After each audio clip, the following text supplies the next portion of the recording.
Phone tapping వ్యవహారానికి సూత్రధారి పెద్దసారు కేటీఆర్ఏనని నిందితులు వాగ్మూలం ఇస్తే చర్యలు తీసుకోవడానికి సీఎం రేవంత్ రెడ్డి ఎందుకు మీన మేషాలు లెక్కిస్తున్నారని ప్రశ్నించారు బీజేపీ నేత లక్ష్మణ్. ఢిల్లీ పెద్దల అనుమతి కోసం ఎదురు చూస్తున్నారా అని ప్రశ్నించారు ఆయన. రాజ్యాంగ విలువలను కాలరాసి నాడు కేసీఆర్ కేటీఆర్ ప్రతిపక్ష నేతల ఫోన్లు ట్యాప్ చేశారని మండిపడ్డారు ఆయన.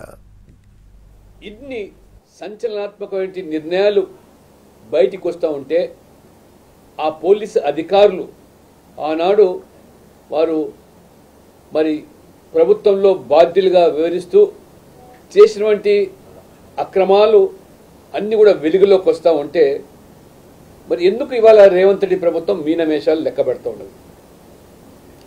కాళేశ్వరం మీద ఆ స్కామ్ మీద దర్యాప్తు అన్నారు, మరి విచారణ అన్నారు.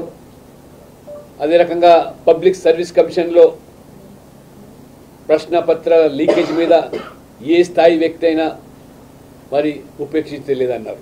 ధరణి భాగోతం బయట పెడతాన్నారు. డ్రగ్స్ మాఫియాను ఆ రకంగా వాళ్ళు ఊచలు లెక్కిస్తామన్నారు. అన్నీ మర్చిపోయి ఇప్పుడు ఫోన్ ట్యాపింగ్ పైన కూడా మరి ఆ అధికారులు పోలీస్ అధికారులు పెద్ద ఆయన చెప్తేనే చేశాం అంటే కేసీఆర్ ప్రమేయంతోనే జరిగిందని ఆ రకంగా వారు వాంగ్మూలంలో మరి బయట పెడతా ఉంటే ఆ రకంగా మరి ఆనాడు ఈ ప్రజాస్వామ్యంలో ఒక మాఫియా రాజ్యాన్ని నడిపించి ఏ రకమైనటువంటి ఘాతుకాలకు పాల్పడ్డారు.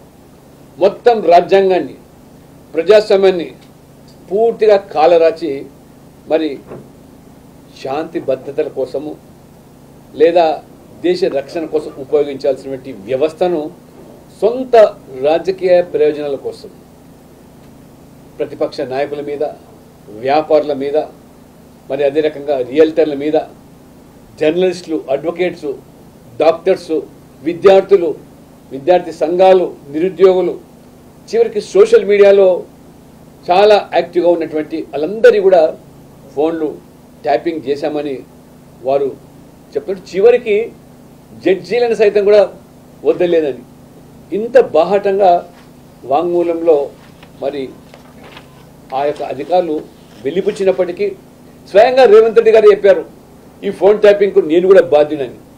మరి అటువంటి రేవంత్ రెడ్డి గారు మరి ఫోన్ ట్యాపింగ్ బాధితుగా జైలు పాలైన నీవు అన్నాడు కేసీఆర్ ప్రభుత్వంలో, టీఆర్ఎస్ హయాంలో.